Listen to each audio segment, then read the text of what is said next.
Hello students, I am Dr. Amit Bhatnagar, working as Senior Research Officer in the Department of Agronomy at GB Pant University of Agriculture and Technology, Pantnagar, Uttarakhand.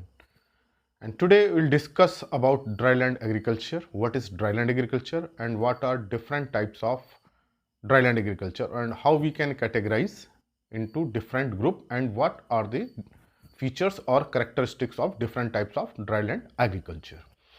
So this is very concept based lecture और इससे काफ़ी questions पूछे जाते हैं, तो आपकी concept clarity होगी. तो listen this lecture very carefully. When we talk about agriculture and important input in agriculture is seed, fertiliser, water, solar, radiation and soil. And water is must for all living bodies, whether it is plant, animal और human. तो water बहुत जरूरी है किसी भी living organism के लिए. Similarly in case of plant water is must and without water there is no growth. तो जब भी हम एग्रीकल्चर में बात करते हैं वाटर की, तो ये जो वाटर की अवेलेबिलिटी है ये हमको दो तरीके से हो सकती है. क्रॉप कल्टीवेशन में या तो रेनफॉल से हमें वाटर अवेलेबल हो, rainfall provide the water, and other is irrigation facility. We provide water, artificial application of water to crop is called irrigation and there are different source of irrigation, river, lakes, well, बहुत सारे sources हैं, नदी हैं, तालाब हैं, झरने हैं, कुएं हैं, बहुत सारे sources हैं. और कहीं जो है हमारे पास इरिगेशन की फैसिलिटी नहीं है, वहाँ टोटल रेनफॉल पे डिपेंड है. तो इन जनरल जहाँ इरिगेशन की फैसिलिटी है हम क्रॉप को बहुत अच्छी तरह ग्रो कर सकते हैं, क्योंकि हम जब चाहें प्लांट की नीड के अकॉर्डिंग वाटर को अप्लाई कर सकते हैं. बट द कंडीशन और the area where irrigation sources are not available, कोई इरिगेशन सोर्स नहीं है, कोई पॉन्ड नहीं है, कोई लैक नहीं है, और टोटल जो कल्टीवेशन है और जो क्रॉप परफॉर्मेंस है totally dependent on rainfall, such area is known as rain fed. So rain fed is the area or the condition where there is no irrigation facility and such area is known as rain fed. जहाँ की feeding किससे हो रही हो, rain से हो रही हो, rain fed. So what is rain fade, ये आपको क्लियर हो गया होगा. Rain fed is the condition where total crop cultivation is dependent on rainfall and there is no irrigation facility. तो ये रेन फेड सिचुएशन कहलाती है. And where irrigation facilities are available, then that condition is known as irrigated condition.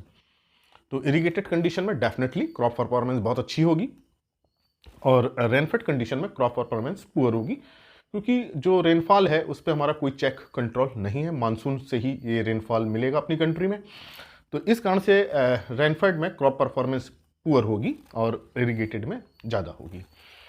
अब ये तो हमारा हुआ condition based on water availability, whether it is on rainfall or irrigation facility.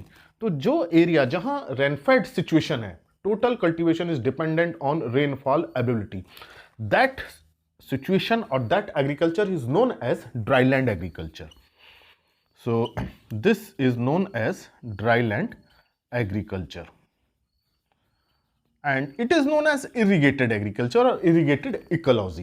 So dryland agriculture is very important. तो now ये clear हो गया होगा आपको what is dryland agriculture. Dryland agriculture is the rainfed condition where total crop cultivation is dependent on rainfall. तो crop की sowing करनी है, field preparation करनी है, सब किस पे है, rainfall पे है. और कोई irrigation facility नहीं होती है. अगर crop में moisture stress आ रहा है, कोई dry spell आ रहा है, तो उसमें हम इरिगेशन नहीं दे सकते हैं. तो इसका मतलब कि क्रॉप का जो परफॉर्मेंस है, ग्रोथ है, बहुत पुअर हो सकती है अगर रेनफॉल ना हो. सो दिस इज ड्राईलैंड एग्रीकल्चर. और अपनी कंट्री में जो मोस्ट पार्ट है वो रेनफेड है, इरिगेटेड नहीं है. तो जो हम इरिगेटेड एरिया की बात करें अपनी कंट्री में, in India it is irrigated area is about 68 million hectare and total और net cultivated area is about 141 million hectare. तो अगर हम इसका इरिगेटेड एरिया का परसेंटेज निकालें, so 68 divided by 141 into 100, it is about 48%. And so it is about 52%. So in India 52% area is rain fed. तो अभी जो इरिगेशन फैसिलिटीज़ बढ़ी हैं, बहुत सारी योजनाएं थी, उससे इरीगेटेड एरिया एक्सपेंशन हुआ है, तो ये अबाउट 48% पे है और ये 52% है। तो इंडिया का जो majority area that is under rainfed और dry land agriculture we can से।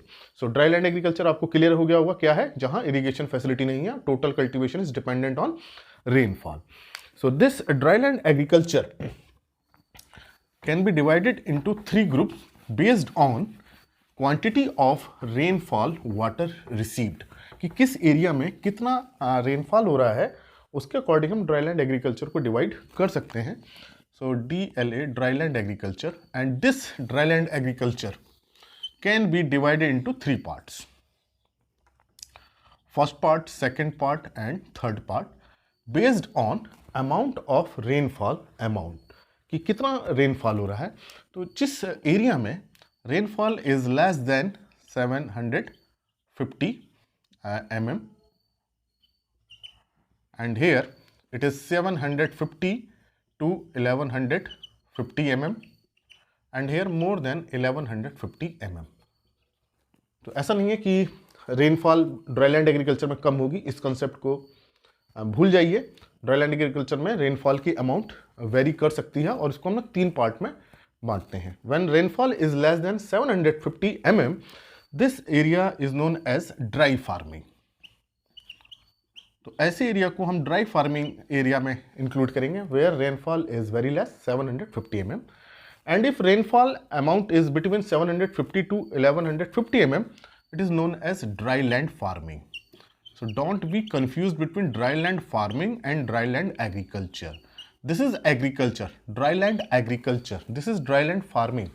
So dry land agriculture is a broad term, and dry land farming is a zone or area where rainfall amount is between 750 to 1150 mm, and more than 1150 mm, then it is known as rain-fed farming.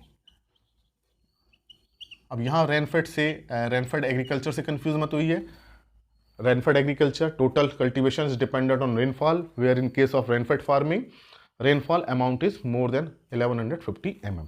तो हमने जो total dry land agriculture था, जो total rainfed area था, उसको हमने 3 parts में divide किया, dry farming area, dry land farming and rainfed farming.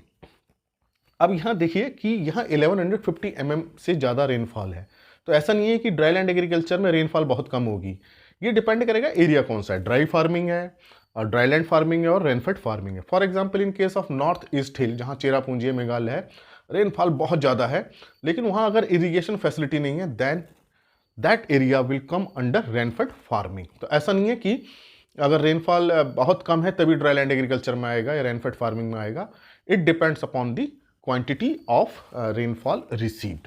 तो ड्राई लैंड एग्रीकल्चर एक बहुत बड़ा टर्म है, जहाँ रेनफॉल बहुत ज़्यादा हो रहा है, जैसे पहाड़ों में अगर बहुत ज़्यादा बारिश हो रही है लेकिन वहाँ कोई इरीगेशन फैसिलिटी नहीं है, कोई रिवर नहीं है या पॉन्ड नहीं है, लेक नहीं है, कोई ट्यूबवेल नहीं है, तो उस एरिया को हम रेनफेड में इंक्लूड करेंगे, क्योंकि जब जरूरत होगी इरीगेशन की, इरीगेशन अवेलेबल नहीं होगा तो ऐसे पार्ट क्या होंगे, रेनफेड में ही इंक्लूड होंगे। सो this is depend on rainfall amount, and in general these area comes under arid region. In case of arid region, temperature is very high, ET evapotranspiration is very high, and this dryland farming area in general come under semi-arid area, and this rainfed farming come under subhumid to humid area. ये depend करेगा कि वहाँ कितना rainfall है और वहाँ ET कितनी ज़्यादा है। तो एरिड एरिया में ईटी बहुत ज़्यादा होती है in comparison to precipitation rainfall. In semi arid area ET is also high as compare to rainfall, and humid area rainfall is sufficient और एडिक्वेट। तो ये रीजंस हैं। जैसे कि हम एरिड रीजन में, जैसे जैसलमेर है या बीकानेर एरिया है, वहाँ रेनफॉल बहुत कम है, उसको हम ड्राई फार्मिंग में ले सकते हैं। Semi arid area Bundelkhand region है या आगरा रीजन है, मथुरा रीजन है, उसको हम सेमी एरिड में ले सकते हैं। और जो नॉर्थ ईस्ट हिल है उसको हम सब ह्यूमिड टू ह्यूमिड में हम इंक्लूड कर सकते हैं। ये इसके एग्जाम्पल्स हैं। अब यहाँ देखिए रेनफॉल बहुत कम है तो यहाँ dry spells are very common. Dry spell आएंगे, रेनफॉल बहुत कम है, जब क्रॉप ग्रो करेंगे तो बीच में रेनफॉल नहीं होगी, ड्राई स्पेल बहुत कॉमन रहते हैं, तो crop failures are very common. Dry spells are there, that's why crop failure are very common. And in semi-arid region, dry spell also occur, but the frequency or the period is very less as compared to arid region, and chances of crop failure are less as compared to arid region. ऐसा नहीं है कि dry spell नहीं होगा, dry spell होगा, लेकिन उसकी duration और उसकी फ्रीक्वेंसी नंबर कम होंगे as compare to arid region. And in case of humid and sub humid region, देखिए रेनफॉल बहुत अच्छी है, 1150 mm से ज़्यादा है, तब हमने उसको कैटेगराइज किया है रेनफेड फार्मिंग में. यहाँ ड्राई स्पेल का चांस बहुत कम होता है. ऐसा नहीं है कि ड्राई स्पेल नहीं होगा, लेकिन chances are meagre and very less chance of crop failure. तो यहाँ देखिए rainfall ability is different, so that's why here farmers grow only single crop, single. And here also single crop मतलब एक ही क्रॉप लेंगे, सिंगल क्रॉप, और mixed cropping और inter cropping. Mixed cropping is common. And in case of semi arid region also single cropping and inter cropping, क्योंकि rainfall है लेकिन बहुत ज़्यादा नहीं है, सिंगल एंड इंटर क्रॉपिंग.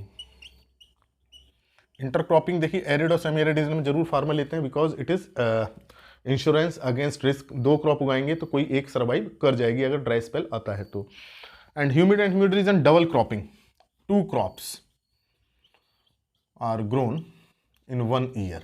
तो हम यहाँ देखें तो अगर हम क्रॉपिंग इंटेंसिटी, अगर हम रोटेशन इंटेंसिटी देखें तो यहाँ देखिए डबल क्रॉपिंग है तो 200% रहती है, and here 100% and here also 100%. तो this question can be asked about rotation intensity in different regions. So this categorization is based on rainfall amount.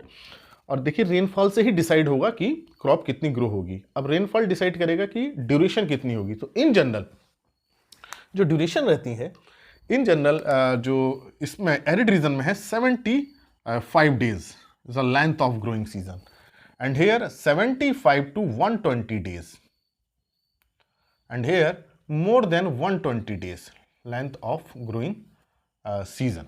तो ये ऐसा नहीं है कि इतना ही होगा, ऑलमोस्ट इतना है.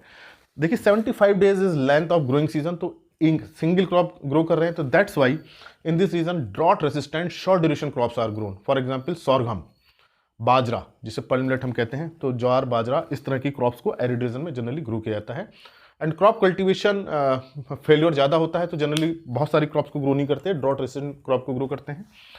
यहाँ पे देखिए कुछ ऐसी क्रॉप्स को ग्रो करते हैं जो ड्रॉट रेजिस्टेंट है, थोड़ी लॉन्ग ड्यूरेशन की है, तो सैफ्लावर है, सनफ्लावर है, कॉटन है, उसको ग्रो कर सकते हैं. And in this region different type of crops can be grown, there is no constant in crop production in general. अगर हम इरोजन की बात करें तो देखिए यहाँ क्या है, इन एरिड रीजन जो soil erosion is a major problem, and here soil and water erosion. In this case water erosion is the major problem. Rainfall बहुत ज़्यादा हो रहा है, रेन ऑफ ज़्यादा हो रहा है, तो वाटर इरोजन बहुत ज़्यादा रहता है. तो ये इसके कॉन्स्ट्रेंट्स हैं इन डिफरेंट रीजन्स के. अब आप पता चल गया होगा कि किस रीजन में कौन सी क्रॉप को ग्रो किया जाता है according to length of growing season and according to amount of rainfall amount. तो ये 3 तरह के कैटेगराइजेशन है ड्राईलैंड एग्रीकल्चर में, dry farming, dryland farming and rainfed farming. तो ये एक जनरल कैटेगराइजेशन है. लेकिन जो यूनाइटेड नेशंस ने जो कैटेगराइजेशन किया है ड्राईलैंड एग्रीकल्चर का, that categorisation is in 2 group only. तो ये कैटेगराइजेशन भी जनरली एग्जामिनेशन में पूछ लिया जाता है. United Nation Economic and Social Commission for Asia and Pacific region. United Nations Economic and Social Commission for Asia and the Pacific region, इस जो ऑर्गेनाइजेशन है, इसने जो कैटेगराइजेशन किया है, there are 2 group, dryland farming and rainfed farming. And this categorization is based on different parameters. Number 1 is rainfall amount.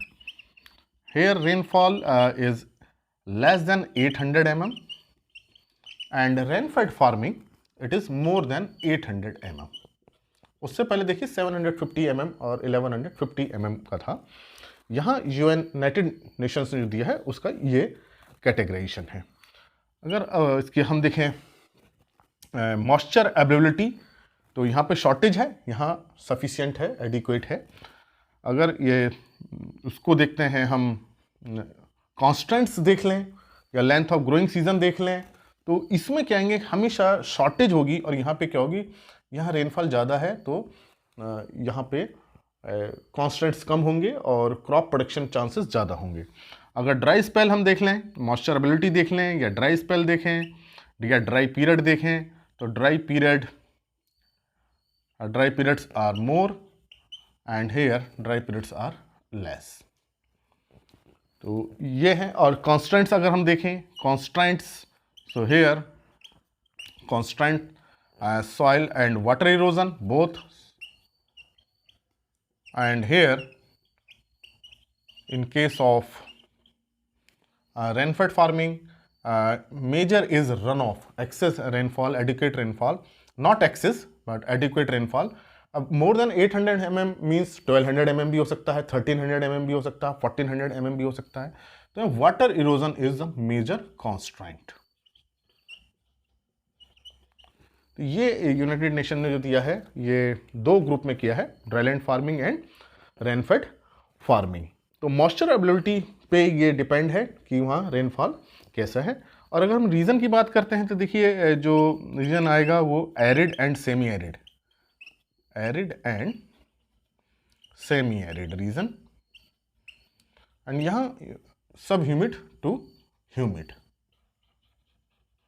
तो जो अभी हमने कैटेगराइजेशन पढ़ा उसी से मिलता जुलता कैटेगराइजेशन है, ये ग्रुपिंग है। और केवल यहाँ पे जो मेजर फैक्टर है वो रेनफॉल 800 mm का है and there are only 2 group. और जो हमने उससे पहले पढ़ा था वो 3 ग्रुप में था। तो ये हमने समझा कि ड्राईलैंड एग्रीकल्चर क्या है, व्हाट इज ड्राईलैंड एग्रीकल्चर। तो in brief, dryland agriculture is a rainfed situation where total cultivation, crop cultivation is dependent on rainfall. तो ये ड्राईलैंड एग्रीकल्चर हुआ। अब dryland agriculture can be grouped in 3 parts dependent on rainfall amount, dry farming, dryland farming and rainfed farming.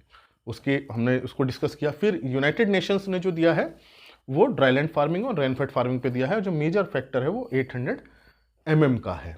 और उसी के according देखिए crops को grow किया जाता है कि उसमें मॉइस्चरेबिलिटी कितना है, ग्रोइंग पीरियड कितना है। तो जनरली जो ग्रोइंग पीरियड रहता है ड्राईलैंड फार्मिंग में वो लेस देन 200 डेज रहता है इन जनरल। अगर हम डेज देखें, लेंथ ऑफ ग्रोइंग डेज, ऐसा नहीं है कि इतना ही होगा, इन जनरल 200 डेज ले सकते हैं इसको हम। और यहाँ जो है मोर देन 200 डेज, ऐसा नहीं है बिल्कुल लिमिट फिक्स है, डिपेंड करता है कि वहाँ सॉइल मॉइस्चर स्टोरेज कितना है और टेम्परेचर कितना है, डिफरेंट एरिया में कितना कितना होगा। अब 800 mm है तो ये 800 mm लेस देन है तो 200 mm भी हो सकता है, 300 mm भी हो सकता है। तो उस केस में लेंथ ऑफ ग्रोइंग पीरियड क्या हो जाएगा, कम हो जाएगा। और यहाँ जैसे जैसे रेनफॉल बढ़ेगी लेंथ ऑफ ग्रोइंग पीरियड बढ़ता जाएगा। तो इन जनरल ये कैटेगराइजेशन है। अब आपको कन्फ्यूजन दूर हो गया होगा कि रेनफेड क्या है। रेनफेड एक सिचुएशन है जहाँ टोटल जो प्रैक्टिस है हमारी रेनफॉल पर डिपेंड करती है। रेनफेड फार्मिंग क्या है, ये वो फार्मिंग एरिया है जहाँ रेनफॉल यूनाइटेड नेशन के अकॉर्डिंग 800 mm से ज़्यादा है और इन जनरल जो क्लासिफिकेशन में वो 1150 mm से ज़्यादा है। तो ड्राईलैंड एग्रीकल्चर क्या है और ड्राईलैंड फार्मिंग क्या है। तो ड्राईलैंड एग्रीकल्चर एक सिचुएशन है जहां हमारा कल्टीवेशन रेनफॉल पर डिपेंडेंट है। और ड्राईलैंड फार्मिंग क्या है, ऐसा एरिया है जहां रेनफॉल जो है 750 टू 1150 mm होती है, but according to United Nation ये लेस देन 800 mm होती है। तो ये कुछ कन्फ्यूजन्स हैं जो आपको क्लियर हो गए होंगे।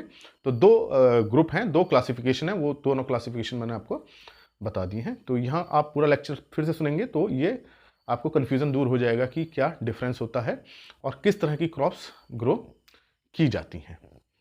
तो ये लेक्चर आई होप आपको अच्छा लगा हो तो इसे लाइक करें और स्टूडेंट्स का शेयर करें। अगर चैनल सब्सक्राइब नहीं किया तो सब्सक्राइब करें। Thank you very much.